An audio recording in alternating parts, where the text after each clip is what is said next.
Corporal Thaddeus Reeves crouched among the twisted metal debris, the acrid smoke of the battlefield burning his lungs. Operation Sundered Sky had gone catastrophically wrong. What was supposed to be a simple recon mission to planet Viridia had descended into chaos when his squad encountered unexpected resistance from the indigenous Viridian forces. Now he was alone, cut off from his unit, with dwindling oxygen in his exosuit and a communications array that spat only static. The crimson dust storms of Viridia howled around him as he navigated the wreckage of what had been, hours before, a thriving alien settlement. The sound caught his attention, barely perceptible above the howling winds.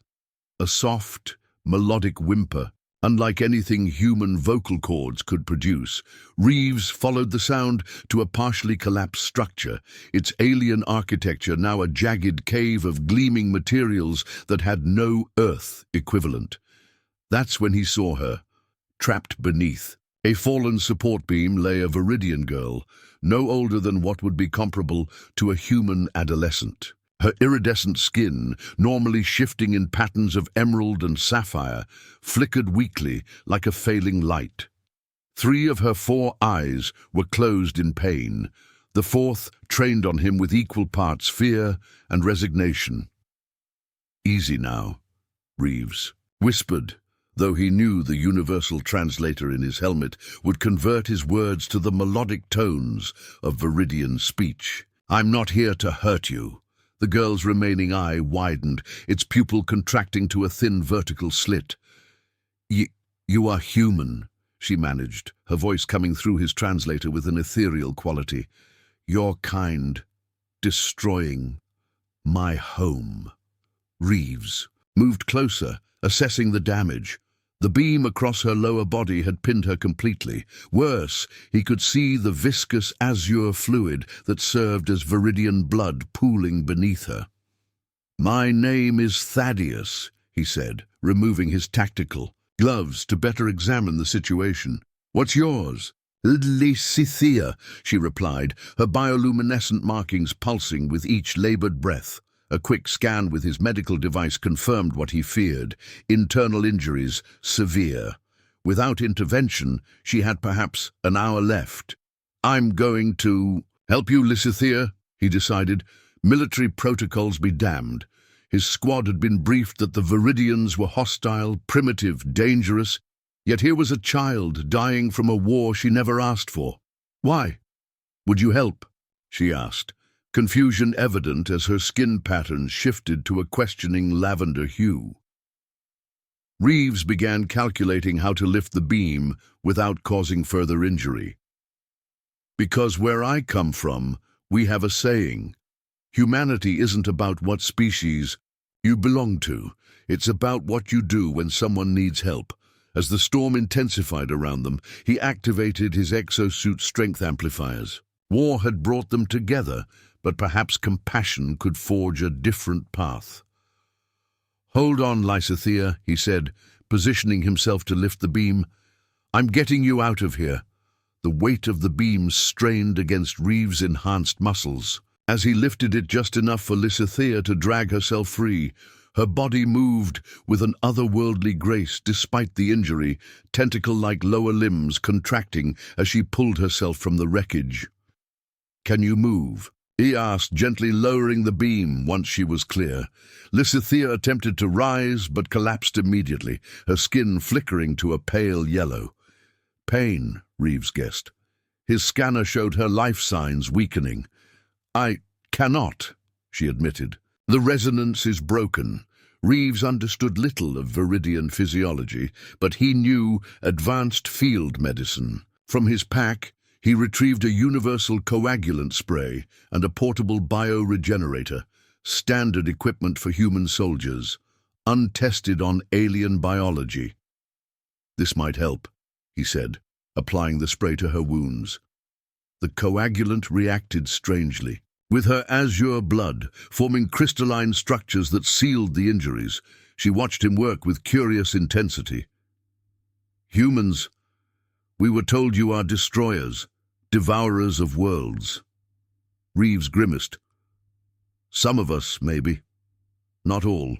Just like I'm guessing not all Viridians wanted this war. A distant explosion rocked the landscape, followed by the distinctive whine of approaching aircraft. They weren't safe here. I need to carry you, he explained, carefully lifting her surprisingly lightweight form. Viridians had evolved in Viridia's lower gravity, their bodies hollow-boned and delicate. Lysithia's skin rippled with uncertainty, but she didn't resist as he cradled her against his armored chest. Where will we go? There's an abandoned research station in the Meridian Canyon, Reeves said, activating his helmet's navigation system. It's about 6 kilometers from here. Should have medical supplies, maybe communications. As they ventured into the storm, Reeves felt the weight of his decision. By military law, he was committing treason, aiding the enemy. But looking at Lysithia's weakened form, he saw no enemy, only a child caught in humanity's endless appetite for resources. They traveled in tense silence through the jagged terrain, the crimson dust reducing visibility to mere meters. Twice they had to hide from patrolling human drones, their heart-stopping whir passing overhead as Reeves pressed them into crevices in the rock. "Why did you come to Viridia?" Lysithea asked during one such hiding spell. Reeves hesitated before answering. "They told us your people were developing weapons, that you fired first." Lysithea's skin darkened to a deep blue of sadness. "We were developing nothing but ways to speak to stars. The chorus, our most sacred technology, it sings to celestial bodies, not weapons." The revelation hit Reeves like a physical blow. Had the entire conflict been based on a misunderstanding? Or worse, a deliberate misrepresentation to justify a resource grab? When they finally reached the ridge overlooking the canyon, the research station's angular silhouette barely visible through the storm, Lysithea's breathing had grown shallow, her luminescence dimming. "Stay with me," Reeves urged, quickening his pace despite his own dwindling oxygen supply. "We're almost there." The abandoned research station stood as a monument to humanity's brief scientific interest in Viridia before corporate resource extraction became the priority. Its hexagonal modules, once white, now stained red from years of dust storms, provided a sanctuary from the howling winds outside. Reeves laid Lysithea carefully on an examination table in what had been the medical bay. The facility still had emergency power, enough to run basic systems, and crucially, the atmospheric processes that would allow him to remove his helmet. "Hold on," he told her, frantically searching through cabinets of abandoned supplies. He found synthetic blood packs, tissue regenerators, antibiotics, all designed for human physiology. Lysithea watched him with fading awareness, her skin now barely glowing. "The chorus," she whispered.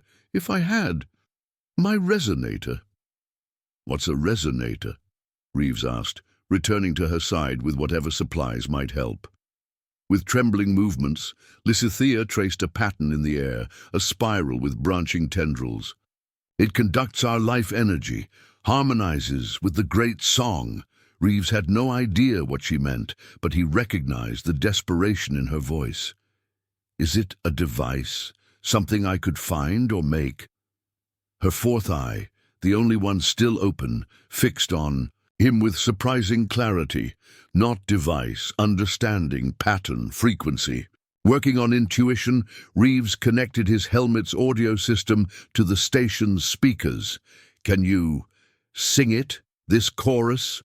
Despite her weakened state, Lysithea began to emit a haunting, multi-layered melody that seemed to come from multiple sources within her body.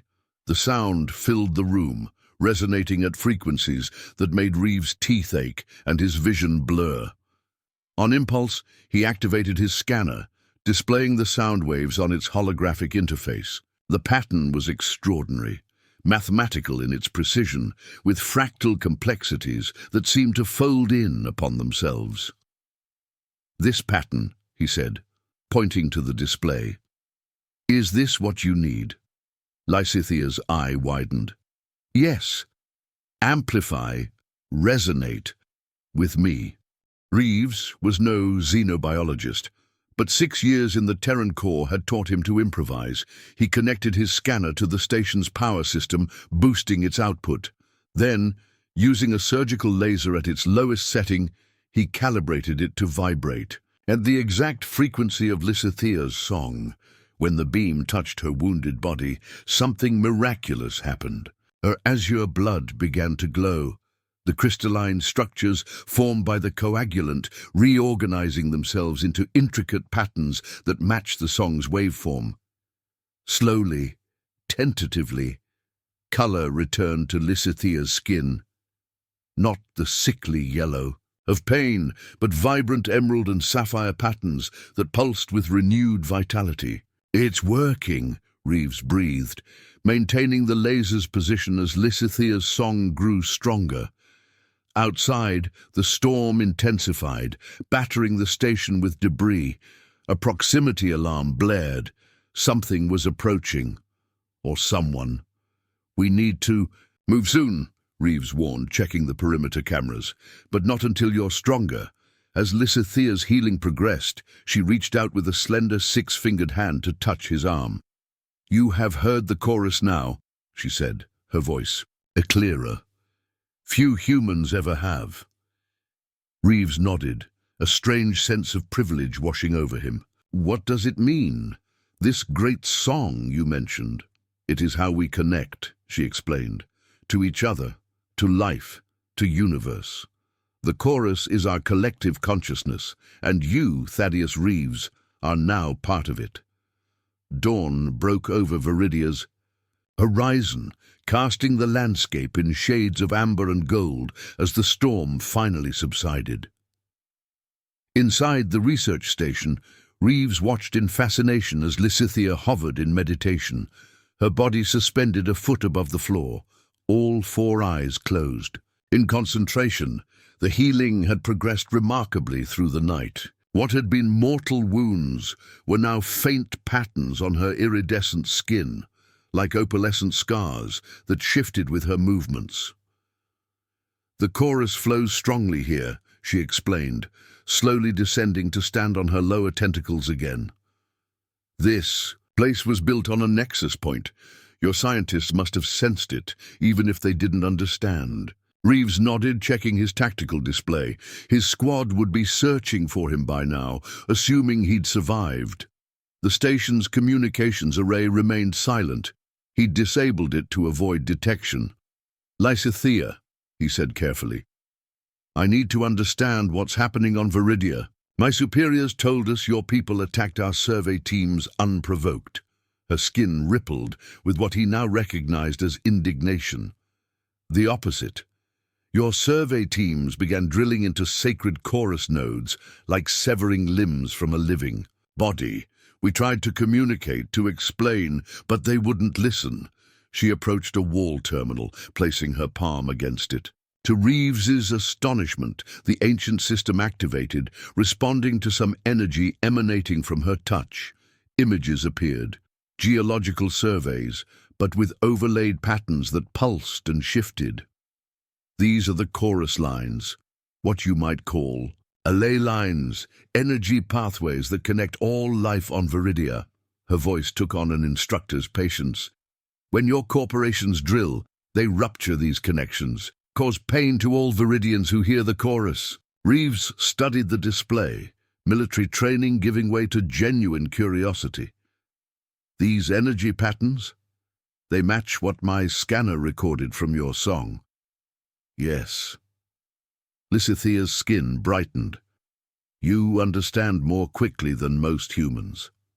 A moment of silence stretched between them as Reeves processed the implications. His people weren't fighting hostile aliens. They were unwittingly torturing a deeply connected species by destroying their planet's natural energy network. I need to get this information out, he decided. My commanders, the public, they need to know what's really happening here. Lysithia's expression, a subtle configuration of her 4 eyes and the patterns on her face, turned grave. The elders foresaw your arrival, Thaddeus. Not specifically you, but a human who would hear the chorus, who might bridge our worlds. She reached into a small pouch attached to her garment and withdrew a crystalline object no larger than a marble. It pulsed with inner light that synchronized with her own bioluminescence. This is a chorus seed, she explained. It contains, difficult to translate, perhaps soul memory is closest. The complete understanding of our conflict, our people, our connection to Viridia. She pressed it into his palm. The moment it touched his skin, Reeves gasped as images flooded his mind. Centuries of Viridian history, culture, the intricate symbiosis between the aliens and their world. It wasn't telepathy exactly, more like compressed knowledge unfolding in his consciousness. With this, you can show your leaders the truth, Lysithea said. But we must hurry. Your soldiers approach. On his tactical display, Reeves saw she was right. A Terran core retrieval team was less than 30 minutes from their position. Can you travel? He asked. Lysithea straightened to her full height, her tentacle-like lower body now supporting her with ease. Yes, and I know a place where you can broadcast the seed's knowledge to your leaders, where they must listen. The Viridian temple rose from the planet's surface like a natural formation, its crystalline spires catching the morning light and fracturing it into prismatic patterns across the valley floor. Unlike the human structures, angular, imposed upon the landscape, this edifice seemed to grow from Viridia itself, harmonizing with the terrain. The grand chorus chamber, Lysithea explained as they approached, the strongest nexus point on Viridia, where the planet's song is clearest. Reeves checked his tactical display again. The retrieval team had split up, covering more ground in their search. He had perhaps 20 minutes before they discovered the abandoned research station. And tracked their path here. Will your people welcome me? He asked, eyeing the temple guardians. Tall Viridians, with elaborate bioluminescent patterns flowing across their bodies like living armor. They have heard the chorus shift, Lysithea said. They know what happened between us. They are curious. As they approached, the guardians parted without challenge, their four eyes studying Reeves with analytical intensity rather than hostility. Inside, the temple opened into a vast chamber where hundreds of Viridians hovered in meditative positions, their combined song creating an acoustic environment that made Reeves's entire body vibrate with strange resonance. At the center stood a raised platform of living crystal, pulsing with the same energy patterns he had observed in Lysithea's healing and the geological surveys. The amplifier, she explained, guiding him forward. With this, the chorus seed can reach beyond Viridia, to your ships in orbit, to Earth itself. Reeves hesitated, the weight of his decision pressing upon him. This will be seen as treason. Or salvation, Lysithea countered, for both our peoples. Before he could respond, the temple's massive doors burst open. A squad of Terran Corps soldiers entered, weapons raised, led by Commander Oryx Valerius, Reeves's superior officer. Corporal Reeves, Valerius called, his voice hard. Step away from the aliens. That's an order. The Viridian guardians moved into defensive positions, their skin patterns shifting to aggressive crimsons and violets. The moment balanced on a knife's edge. One wrong move would ignite violence. Reeves stood his ground, holding the chorus seed, visibly in his outstretched palm. Commander, you need to see this first. The Viridians aren't what we were told. Stand down, Corporal, Valerius warned. But something in his expression betrayed uncertainty. The mining operations are killing them, Reeves continued. Not just individuals, their entire connected consciousness. We're not fighting terrorists. We're committing cultural genocide without even knowing it. Lysithea stepped forward, her voice carrying the multi-layered quality of the chorus. Your soldier has heard our song. He has seen the truth. Will you listen as well, Commander of Earth? Valerius hesitated, then slowly lowered his weapon, signaling his squad to do the same. "Explain, quickly." Reeves approached the amplifier, Lysithea guiding his movements. "It's better if I show you." He placed the chorus seed on the crystalline surface, where it immediately began to glow with intensifying light. The song in the chamber shifted, incorporating new patterns, new harmonics. The effect was immediate and profound. Every human in the room gasped as their minds were flooded with understanding. The Viridian perspective, their connection to their world, the excruciating pain caused by human mining operations, and their desperate attempts to communicate before resorting to defense. Valerius sank to one knee, overwhelmed by the revelation. All this time, we were the aggressors. The seed's energy expanded, reaching beyond the temple, beyond the atmosphere, to the orbiting human ships and relay stations that would carry its message back to Earth. The truth, unfiltered and undeniable, spreading across space at the speed of light.